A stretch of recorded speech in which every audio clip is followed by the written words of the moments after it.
Hello and welcome to Tina and Karen Do the Tube. I am Karen. This is Tina. Yeah. Tina, how fucked up is this evening, huh? Well, we've had some technical difficulties, and we were starting out fine, and then we had a update to our software, and that, as usual, screws everything up.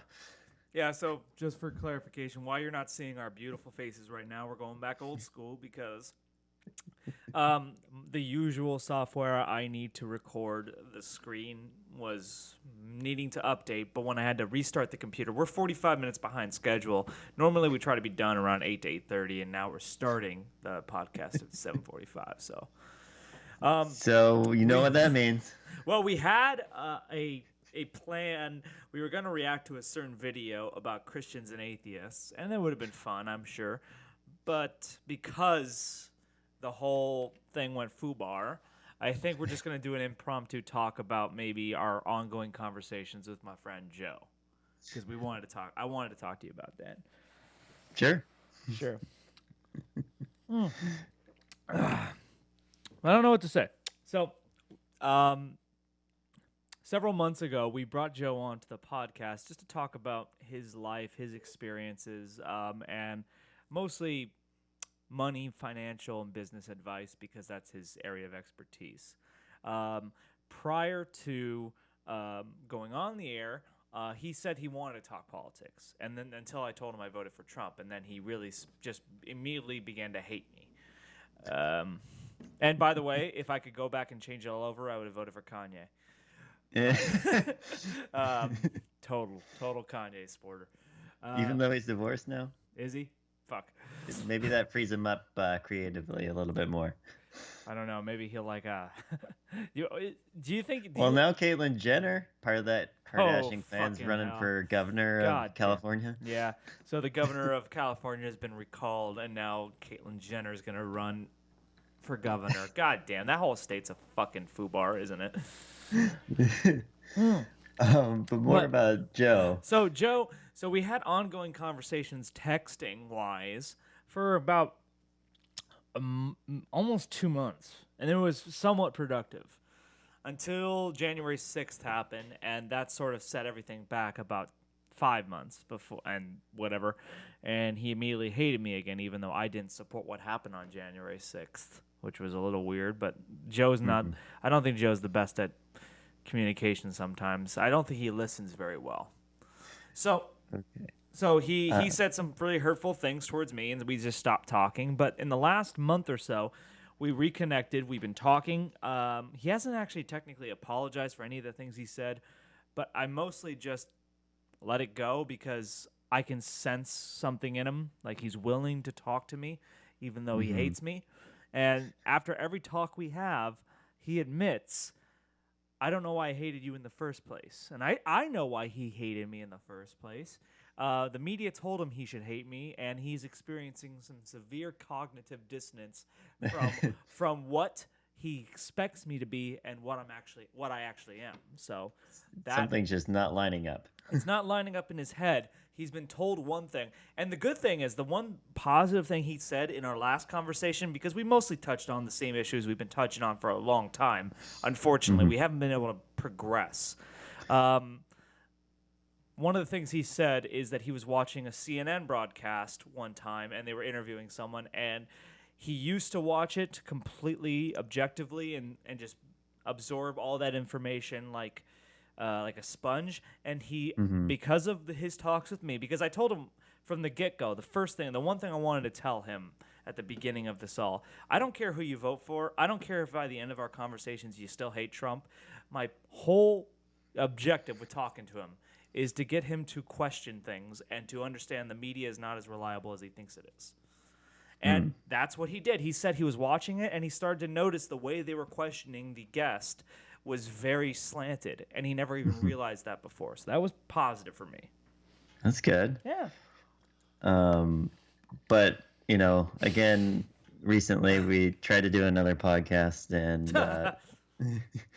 things fell through, or you guys didn't want to record it, or? No. Are you talking about the one you were a part of, or the one after? both. Okay, so the one that you were a part of, he said a Hmm. bad word, and he told us that he wanted us to take that bad word out, and I said I would.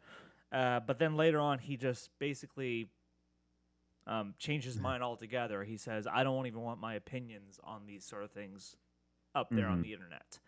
And, you know, I'm not desperate for content that I'm just going to post stuff against my friend's will. If he doesn't want to be on the internet, I don't want to put him on the internet. So Yeah. I told him, these conversations going forward will be private from now on. We won't post it on the internet. And if you want Martin involved, or sorry, Tina, if you want Tina involved, he can be involved. Either way, we can still keep doing them because I enjoy them and he feels like he's getting something out of them. So yeah, I feel, I don't know.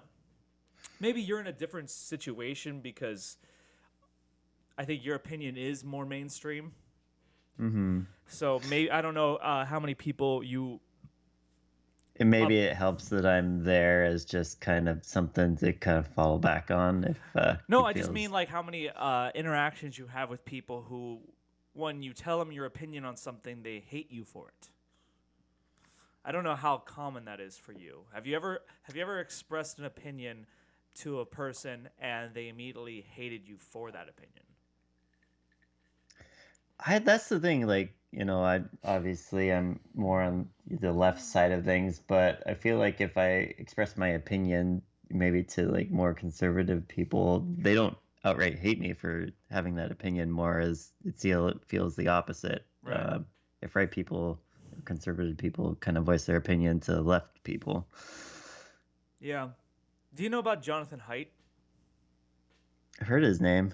I mention him a lot because I think he's a social psychologist and he's looked really into like moral foundations theory.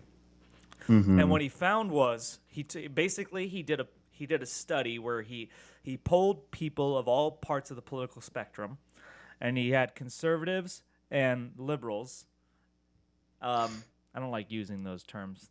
Let's just say left and right, or I'll just say conservatives and liberals. That's the People of different opinions. conservatives and progressives. Okay. He had conservatives and progressives take a survey, like a moral survey, um, and just basically answer it as you would. And then what he had them do is, okay, now pretend you're the political opposite. Pretend you're your political opponent. Now answer this same survey. How do you think they would answer these questions? And what he found was that conservatives and moderates were far better at understanding the arguments for progressives than progressives were at understanding the arguments for conservatives. And Mm-hmm. and specifically, what he found was okay. So he linked it. There was like six different moral foundations. There's harm, care harm, fairness, uh, um in-group loyalty, respect for authority, purity, and liberty. And what he found was that like progressives seem to think that conservatives don't care about care harm or fairness. That was the main thing. But truth is, like, if you look at it, conservatives like think on five different moral foundations, and progressives think on two different moral foundations. And that doesn't mean that conservatives are more moral than progressives. It just means they have less internal moral contradictions that questions when they are confronted with a dilemma, I suppose. Mm.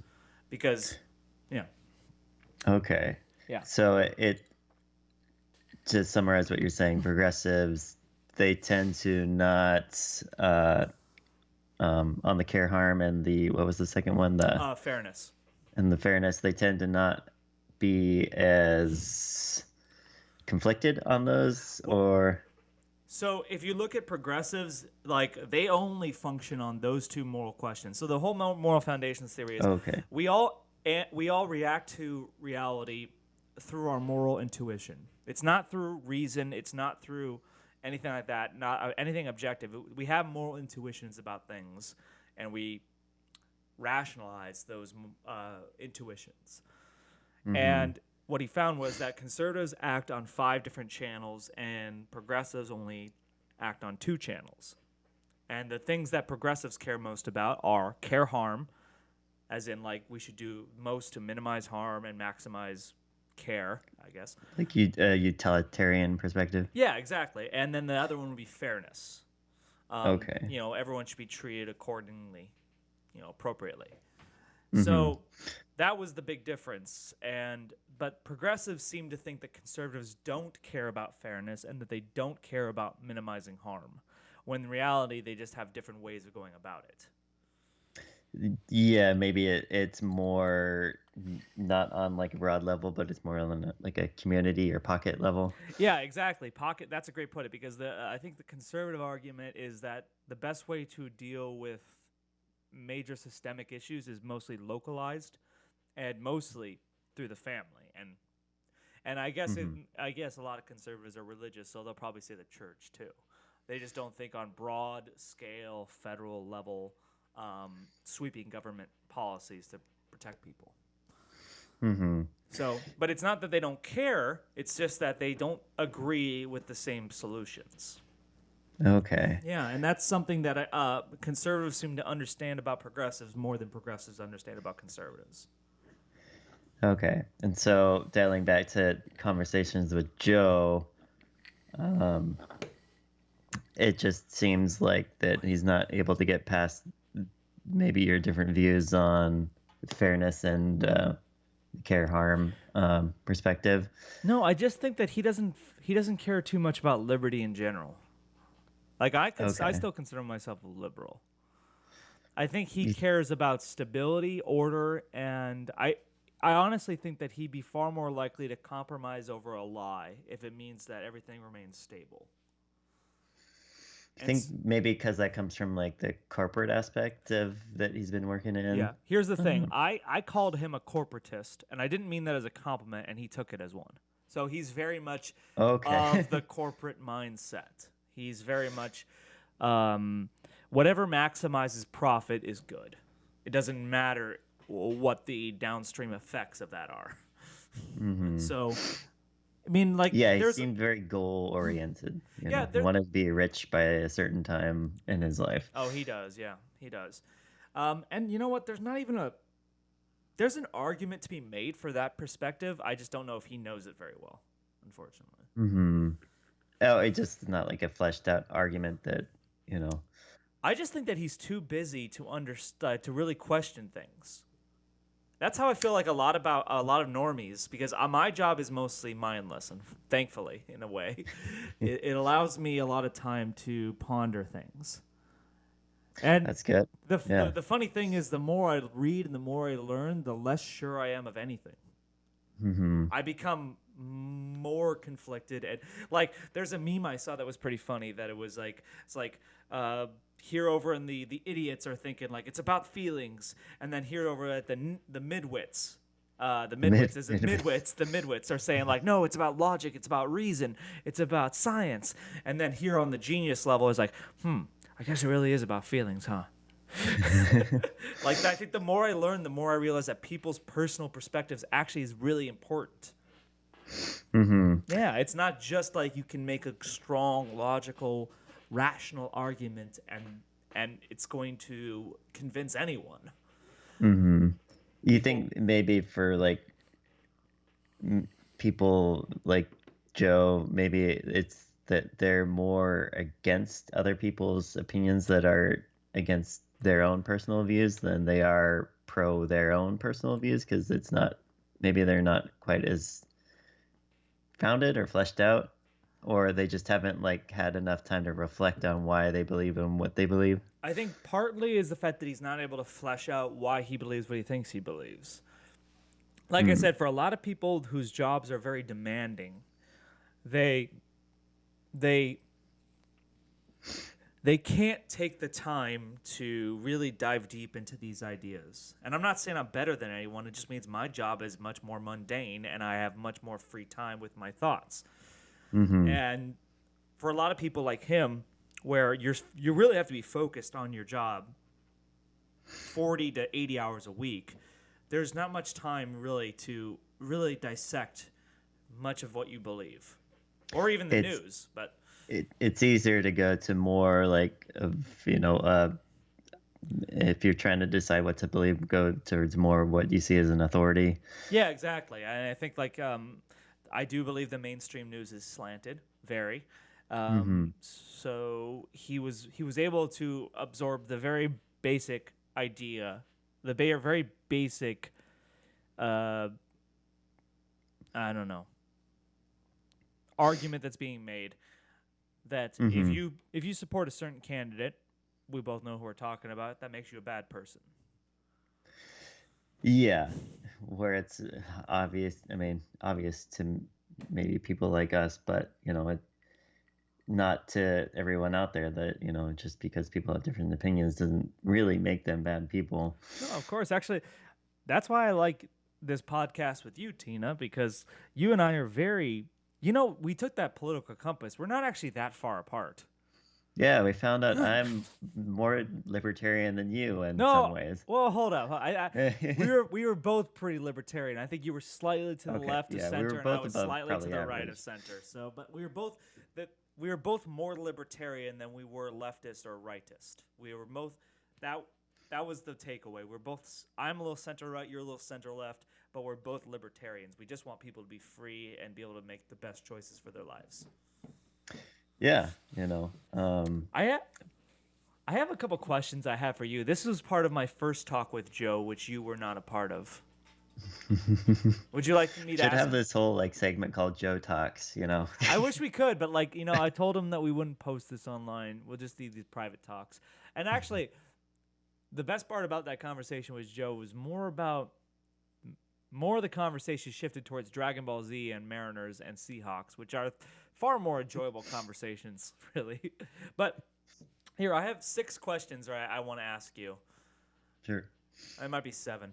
But these were the 6 or 7 questions I had talked with Joe about, and I just curious how you think of these issues, because it's the path towards red pilling. And for the record, I don't consider red pilling meaning you wake up and you're conservative. I consider red pilling like the Matrix means you become open to reality. Okay. You just everything kind of starts breaking a facade, basically. You start to question the overall narrative, the Mm-hmm. overall mainstream thought. So I don't really have a problem with people disagreeing. I think that we should. Anyways, let's go with this. Okay, so the first question here. Okay. By the way, I wrote out responses to each one of these myself. But here we go. Do you believe that you can show someone evidence and they'll be forced to change their minds? Absolutely not. Oh, good. We agree on that. I said people change their minds when there is no moral component to the question, which in politics is never. Yeah, trying to separate morals from politics basically just makes it science, or economics, math. I mean, even economics and science and math, I'm going to say, are a little less subjective, but even economics is highly subjective. So it's about what do people value. Yeah, I mean, economics is still just a theory. Right, modern monetary theory. We're going to dissect that one day. I want to. I'm actually interested in it. All right. Okay, so second question. So that one was quick, but here we go. Second question. Do you believe that people are primarily motivated by reason? No, I think people, kind of like what you were saying, have their intuition and then they reason their intuition afterwards. I agree. That's 100% what I believe. I know we've already sort of covered that. But so you sort of see it the same way. People will have a gut instinct to gut reaction to something happening, and then they use their reason to rationalize that reaction. Yeah. Right. If people that have had a lot of reactions and experiences can then reason if whether it's almost like having experiences provides you with better reason rather than just trying to go into a novel situation and trying to reason it. Do you think sociopaths have a benefit to this? Seriously. Are they beneficiary to the society because of their reasoning abilities. Well, I think like the whole idea of sociopath is that they have no strong emotions, or if they do, it's all self-interest. So they're not easily swayed. They're very logical in that regard. And that's why they tend to become more corporate leaders and I don't know and if I think that's more than narcissism. Like you in talking about order, psychopaths or sociopaths? what's the difference? I would say sociopaths would tend to be more narcissist, um, because they crave that attention, and they want to be on top of their community, society. I would Um, say the key trait to like CEOs or politicians is decisiveness. Like mhm. people like you or me could never make it in politics or in business, unfortunately, because I think, well, I know you especially because I've been in the snack aisle with you before, and I know how long it takes for you to make a decision on what snack you're gonna go with that Mhm. night. No, I think decisiveness is actually one of the key traits. Like, it doesn't necessarily have to be the best decision always. It's just you have to be firm in that decision, and you just like stick to it, focused, 100%. There's no mm, there's no doubt in your mind. You got to be confident. I might have a tiny disagreement with that as a whole. All right. Um, I would say decisiveness obviously is beneficial for sociopaths. But as you kind of climb up the ladder, in as far as like in a corporation, as where sociopaths might tend to draw themselves. Um, I would say, like, from what I've heard from a lot of the most successful, like, CEOs and managers, is they try to condense down the amount of decisions they have to make per day. Um, and so So they can spend more time being maybe less decisive, but coming to a decision on, critical, deciding what is important so to do you think the decide, top basically. level executives are making fewer decisions than say middle management? I would say probably by far, yeah. Really? But they make the critical decisions. They Yeah, have to and the they boil that down. decide what is important to decide on. Well, the good thing is we're going to have a guest on our podcast here in the near future who is an entrepreneur, and maybe we can get his perspective on these sort of things. Yeah, I'd be curious to hear his thoughts Yeah. on. I met someone in Texas who would be good to bring on, and he's an entrepreneur here, and he's not from here; he's an immigrant. So he started his business and became successful here. So, love to get his thoughts. But yeah, that's an interesting one. We can bring that up. Here's the Yeah. third question: do you believe that institutions that support your point of view are infallible, and that institutions that challenge your point of view are corrupt? Oh, that's a really like loaded question. Yeah. Do you think that most institutions are um, prone to corruption? Yeah, I would say any structure is prone to corruption. Usually, the larger the structure or institution, the more prone it is. Um, and that's why we have different sides of government to try and keep a watch on other, sides or institutions. Right, the checks and And that's balances. not perfect either, but Okay. But the you know, idea is that there is no body or organization or agency that is beyond corruption. So we need to have, like you pointed out, a series of checks and balances so that no. Here's my fear is that too many people point towards certain large scale institutions, especially scientific ones, because hmm I think everyone has a deep desire to appear rational and reasonable with their opinions. But what happens when the scientific institutions are corrupted and then they're no longer serving truth? They're serving just a certain political will. Yeah, I mean that's kind of the idea. What I've heard with universities and stuff like that is that they're supposed to be making money too, and so Oh man, yeah, the that's a problem. scientists that need their grants and everything kind of have to. There, It's sad, but they kind of have to cater to the people paying for the research and Here's the thing I've learned over the university that last funds it. Yeah, here's the thing I've learned over the last 3 or 4 years. Everything can't be a profit game. There's certain things that you just can't have for profit because money will corrupt. Like, it's the best cliche we have is like, it's like Coca-Cola funded this study that says Coca-Cola's fine.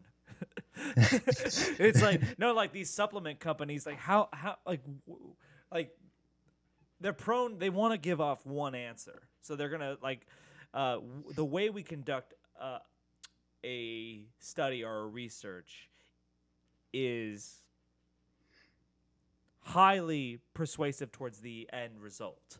We can actually influence the end result by how we formulate the methodology of a study or a scientific research. So that's why peer-reviewed studies are actually very important. So we shouldn't do away with peer review by any means. Oh yeah, I mean the amount of science out there, I think you're there's the so one much that conflicting, yeah. always keeps bringing up, we don't actually need 8 glasses of water a day. It's just Bullshit. Nestle keeps. Drink when you're thirsty. It's bullshit otherwise. I know like a lot of like trendy things like antioxidants and and drinks and stuff like that and food Okay, that one's true. suggested and maybe helpful, but suggested in science is a very not proven term. I like the term antioxidants. It makes me feel like healthy, even though I eat crap. I know. So as long as I drink a glass of wine with whatever crap dinner I have, I'm healthy. The antioxidants. I don't know. If I have 5 glasses of wine, it makes me even healthier. Oh yeah, the more the better. The more the better. All right. Next question. Do you believe that life is a battle between good people and bad people? No. I think life's a struggle for most people, not a battle.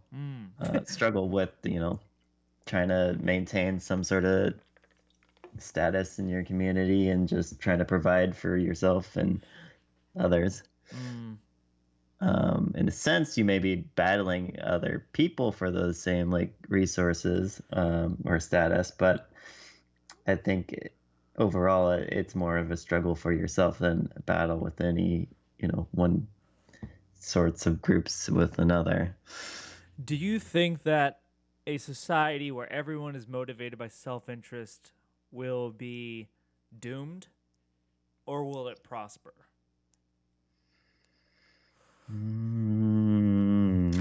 That's a question going on. Or should a society have a larger purpose that's beyond the individual? It would be nice if we could be flexible. If we could just switch on our self-interests and not, but that doesn't seem to be a very dude, as long as I have access to rum, I'm always good. That's my self-interest. That's my self. Point me in the right direction. I'll build that moat. I'm going way fucking back. I'm going way back to like fucking like castle days.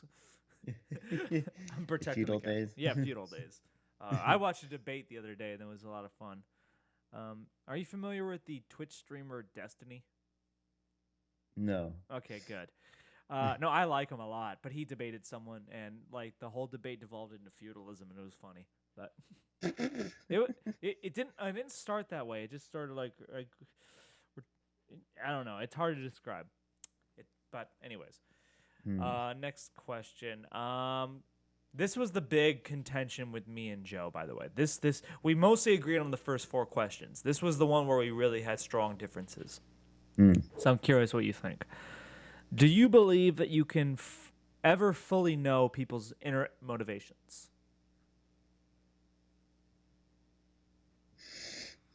That's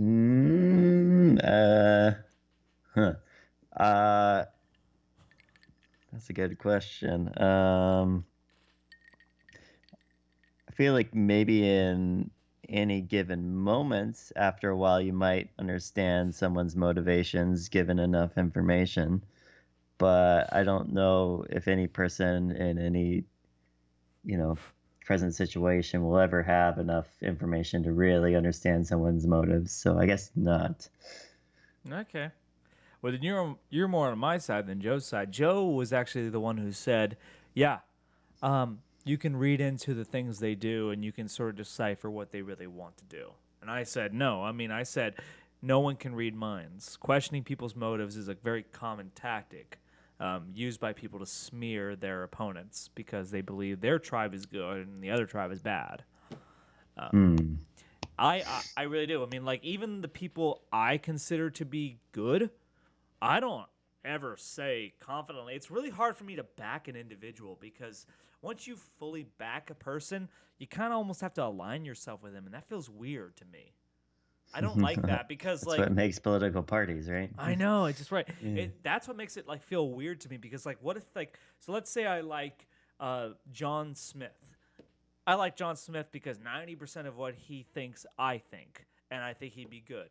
But then the Hmm. last 10% is he hates like Jews or something crazy, and I just like, whoa, I didn't know that. Now I aligned myself with someone I mostly agreed with, but now I look like a dipshit because I'm not able to be inside his mind and what motivates him. And I don't like that. So Mm. that's why I'm really hesitant to ever back a single person, except for Kanye. Well, I guess that's what most people on the left think about Trump supporters is they see that they align themselves with someone, that maybe they only agree on a very few basic things, with him, but because they, voted or aligned or agree with him in a sense, then everything that he does is kind of thrown on to that, voter or supporter. No, actually, I think that most Trump supporters actually do agree with the majority of Trump's positions. They just Hmm. don't take him too serious. No, what's the word? Um, there was a quote. Trump's critics take him literally and not seriously, and Trump supporters take him seriously and not literally. And that another way of putting that is like, yeah, Hmm. Trump says a lot of dumb shit because he doesn't think about what he's saying ever. So, Hmm. but they also know that his general aim is one direction that they agree with. So that's why they Hmm. support him. But like, they don't want to back everything dumb thing he says because no one can. But his critics are happy to jump on every dumb thing he's ever said and said this represents Trumpism, even Mm. though his supporters don't think that that's what represents Trumpism. It's the overall aim. And the overall aim is an anti globalization, anti immigration, pro America party.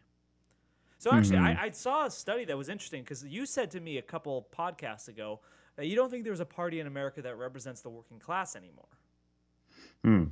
And Yeah. I found something that like 65% of people with over $500,000 voted Democrat, and 74% of people who make under $100,000 voted Republican. Do you think they represent those people and the things that they legislate and vote for? Ever since Trump, yeah, I would say the Mitt Okay. Romney, John McCain Republicans, no. I would say Trump Republicans do, and that's mostly through protectionism. I don't know what people think about that. I know it's an anti-neoliberal stance, but listen, I actually have I could say a lot of positive things about neoliberalism, but Hmm. one thing that I think even the biggest ardent supporters of it will realize means it hurts working class people in the first world. That's just a given. Hmm. But Because you're giving jobs to cheaper resource or cheaper workers overseas, right? right, right. And I told Joe this, like there's like let's give globalization its due. We've been able to lift people out of poverty in the third world at remarkable rates. Rates that no one ever thought possible. Like I think Hmm. like something like the amount of acute poverty in the world, like the people living under $1 a day, has been reduced by like 70% since 1990. And Hmm. that's almost unthinkable. So it give the devil his due, but the problem is it's mostly been at the expense of working class people in first world nations. Like the rich people in first world nations just keep getting richer. They're not hurting because of neoliberal policies. Yeah, the divide. It's grown the divide significantly between. It's almost like working class people in first world countries are becoming more like working class people in third world countries rather than. Right. And that you're absolutely right. The divide definitely goes one way. The neoliberal policies benefit everyone but working class people in first world countries, pretty much. And we basically said, fuck them. I don't think we just said fuck them. I think the SOC Dems, the Social Democrats, said we can have a progressive taxation to basically this is the Andrew Yang universal basic income. Like, we can't do away with neoliberalism because it's doing so much good internationally. But we also know that people in rural areas and people in small towns and working class people across America, they're hurting, and we need to be able to basically allow them to have a certain standard of living. So that's why I actually am in favor of the universal basic income.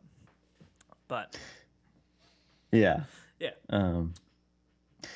But again, get back to motivation. That was a detour, I admit. It's still the same thing as, I don't think people will really understand what really motivates people at any present time. If they're given enough information, yes, I think people can maybe deduce eventually, but not in the present.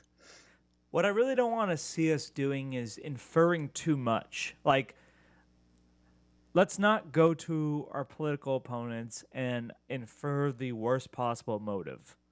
I mean, yeah, like when we listen to our political opponents, every misspeak, every misword they say, we can use against them. But let's look at the body of evidence. Yeah, the body as a whole rather than one. And usually history kind of, filters that out in the long run, But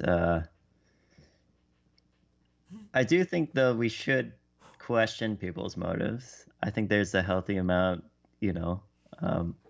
why people are, doing what they're doing. Yeah, The problem is people are always questioning people's motives that they think they disagree with rather than people they agree with.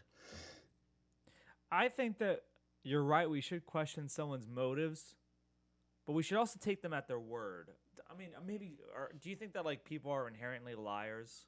Like that's the way they get in power is they become liars?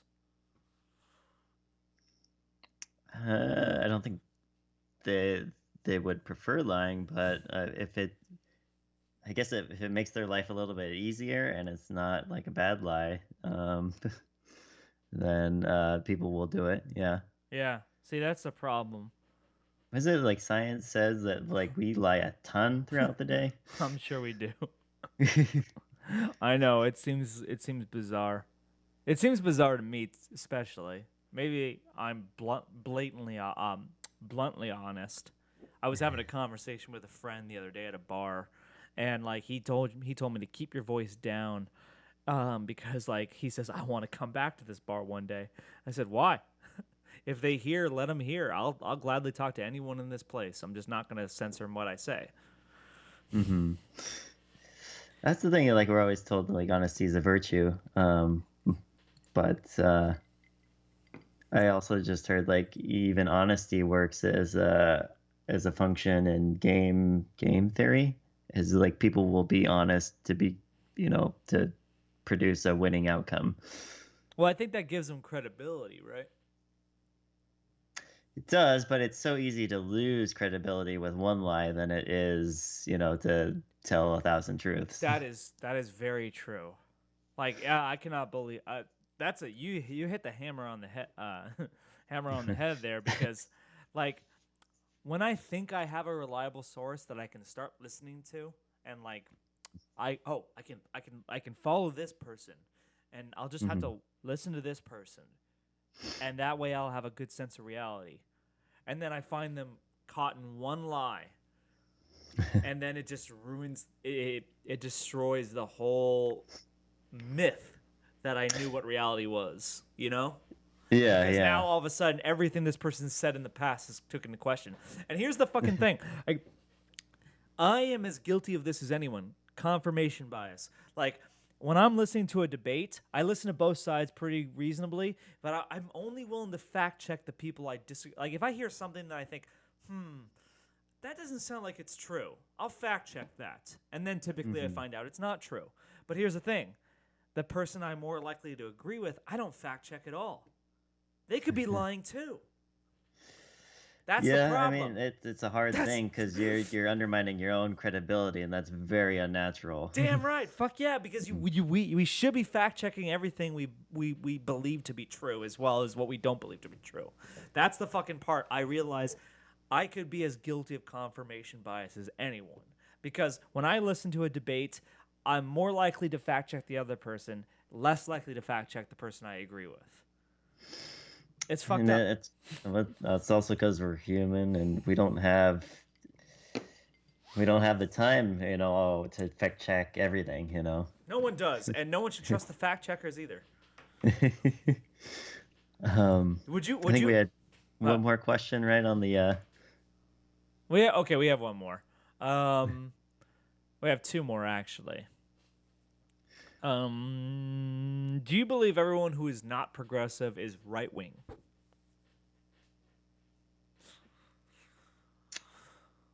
I wouldn't say so. It does seem that way sometimes, though. Interesting. Maybe it's like some people are maybe a bit more hesitant, I guess. I wouldn't say that they're right wing though, because it seems like being a progressive, you have to be very staunch, and maybe that comes from being a sort of minority within your own political party. Is that you kind of have to be very defensive of what you believe. Um, but I wouldn't say that people. I mean, it's like people on a spectrum, I would say. I agree. See, I wrote people's political beliefs range on a wide spectrum, and there are just as many people, if not more, who are politically neutral or politically unmotivated. Mm-hmm. And that's the thing. I don't like the fact that like we'll take the people who don't want to be involved in politics and we politicize them. If you're not with us, you're against us mentality. Yeah, yeah. It never seems to build on anything to. It doesn't set a good foundation. No.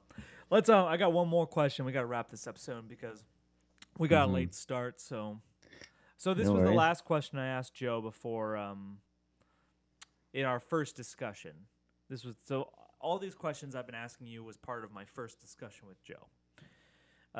So, do you equate the right wing with violence and the left wing with peace, or do you consider both parties equally capable of peace and violence? Certainly, I think they're both very capable of peace and violence. Um, Okay, that's uh, I mean, it just depends on what news you're looking at as far as you know who seems to be more violent. Um, and that's just gonna come up like there's gonna be violent people on any spectrum, even in the middle.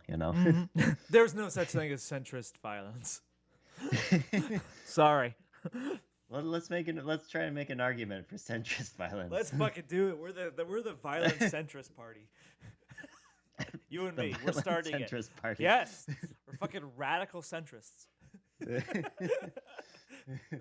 No, I agreed. I said both ends of the political spectrum are capable of radicalism and extremism, and therefore can tend to violence. In fact, one of the things I told Joe I want to talk about in our next talk, because we actually lined out the agenda for our next talk. We're going to talk about unions, socialism, right wing violence, and he wanted to add one more. I can't remember. Either way, So there is another talk planned. yeah, absolutely. Like the funny thing is, like through texting is a garbage form of communication. don't ever have a serious conversation through text. You can't get context. You can't get subtext. Can't get subtext through text. That's right. But through our actual talks, I feel like we've been able to find a lot more common ground, and he's been able to understand my point of view better. And here's the thing: I think I've always been able to understand his point of view. I just I think you don't understand he doesn't understand your point of view. right. Maybe. I know he's just a corporate drone. That's what he is. I say that with love, but Because he's human. he's very motivated by money. Let's put it that way. He wants to be rich.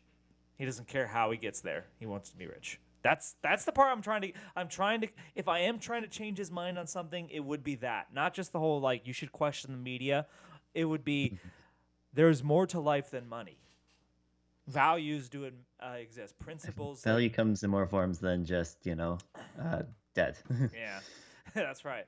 But I guess a good question for Joe is, since he does think that you can understand people's motives fully, like what does he think your motives are?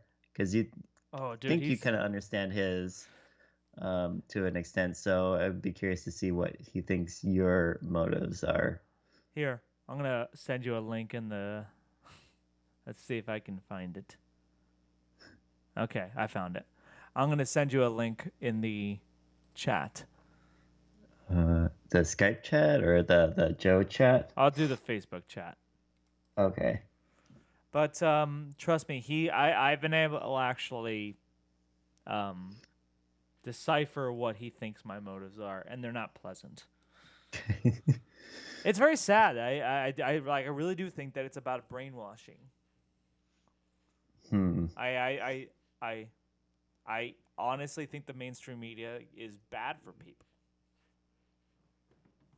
Social media too, but I think that can be filtered a little bit. Oh, Joe's like way far from us. Oh yeah. That's actually from our last political compass tests. Joe and so it was Joe, you, me, and then there was this is where Joe thinks I am up there in the top right. We make a nice scalene triangle.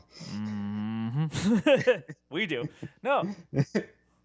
He tends more towards order, I think. He's actually very center. I guess we're, compared to him, more in the extremes. No.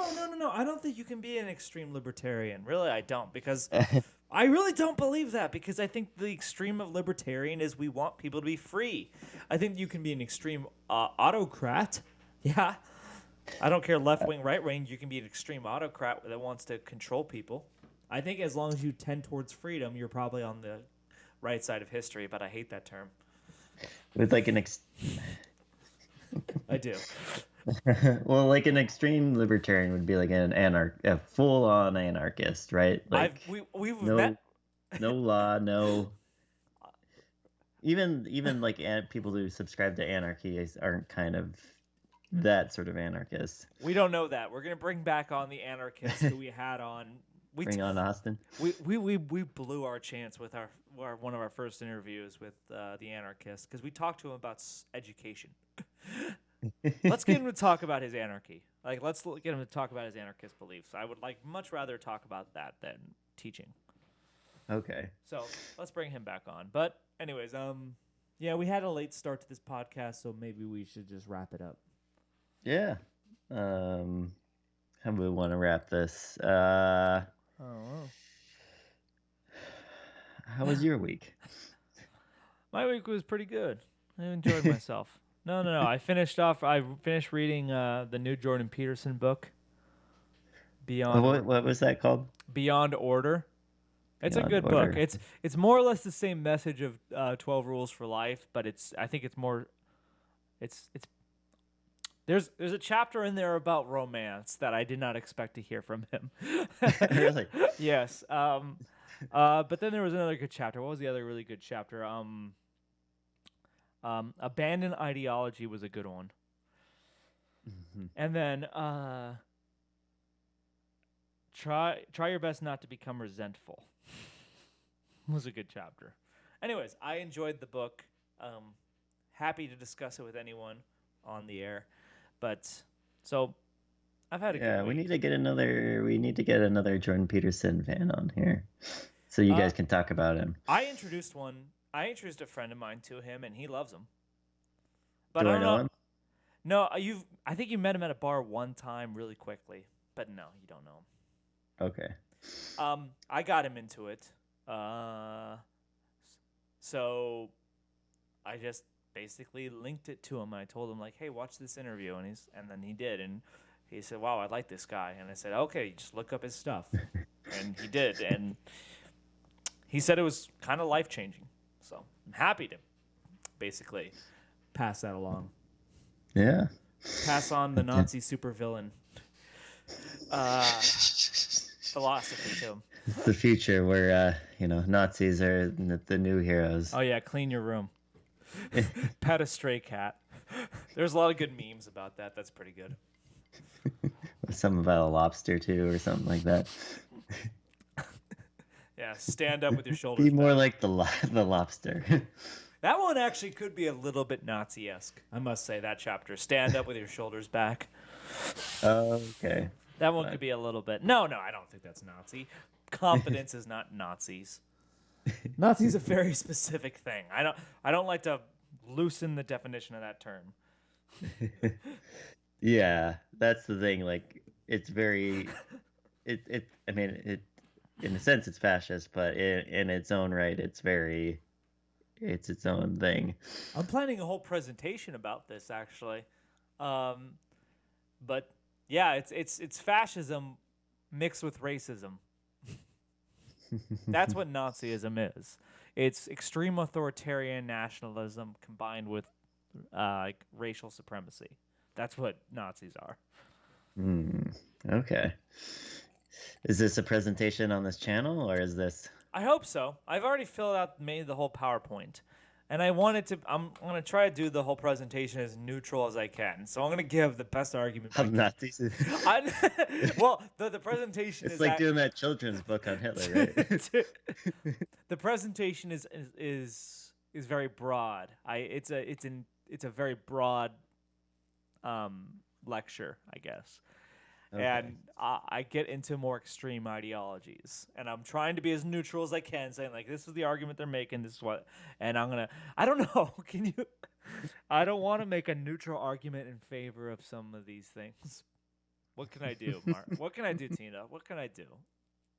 Should I just tell them, don't become a Nazi? That was the dilemma with the book. Is like you're not. It doesn't feel right to present a completely neutral sort of view on. Right. It doesn't feel right. But hey, but the whole when I started this making this PowerPoint presentation, I just said to myself, I want people to be able to watch this and decide for themselves what they believe. I want a completely beginner into the whole political spectrum be able to watch this presentation and say, that sounds more like me. That sounds like a good idea. I think that's best. But the problem is I go over such a vast array of different political ideologies, and one of the things I cover is Nazism. Can I make a neutral position where like someone watching on this like at home would be like, yeah, that sounds like me. That's a scary thing, right? I know. It is. Well, I guess we'll have to have a kid decide. Let's bring a kid on and let's have an interview with a kid and like see like how Nazi are you? That's good. That actually sounds like pretty good content. Let's bring a panel of kids on. We'll host. Oh God, I found our niche market for YouTube. We're gonna be a panel show, a debate panel show where we bring on kids that debate other kids. Are you a Nazi? Well, fucking yeah, real shit. Or a first grader? Yeah, first grader. It's like I just want to have playtime. Fucking Nazi. So You want to have playtime with other whites. Yeah. I'm just kidding. All those gypsies. Oh, well, you can be racist against gypsies. That's allowed. Oh. No. There's always a little room for some racism. Always room for racism against gypsies. I watched Hunchback of Notre Dame. I learned the moral. Dude, you know what's fucked up about Hunchback of Notre Dame is they say like it's racist to assume that all gypsies are thieves, and that halfway through the movie they basically confirm, yeah, all gypsies are thieves. Like, what's the message you're trying to send here? Is this the subtext? Because it's really supposed to be about like looks don't matter. Like, I'm serious. Like, the first third of the movie is it's wrong to be racist against gypsies, and the second third of the movie is there's this secret underground society of gypsies who live off of what they've stolen. It's kind of like mixed messaging there. Just Can't go wait watch. to have kids so I can rewatch all these movies and see what I was. Yeah, rewatch Hunchback Yes, of Notre Dame, and you realize that the message is really mixed. The signaling, yeah. Oh, Walt. Yeah. Fucking anti-Semite. All right. Any closing thoughts? No. Just real eager to have our next guest on. Because I think we're definitely overdue for one, and I think our viewers are too. I would agree. Mm-hmm.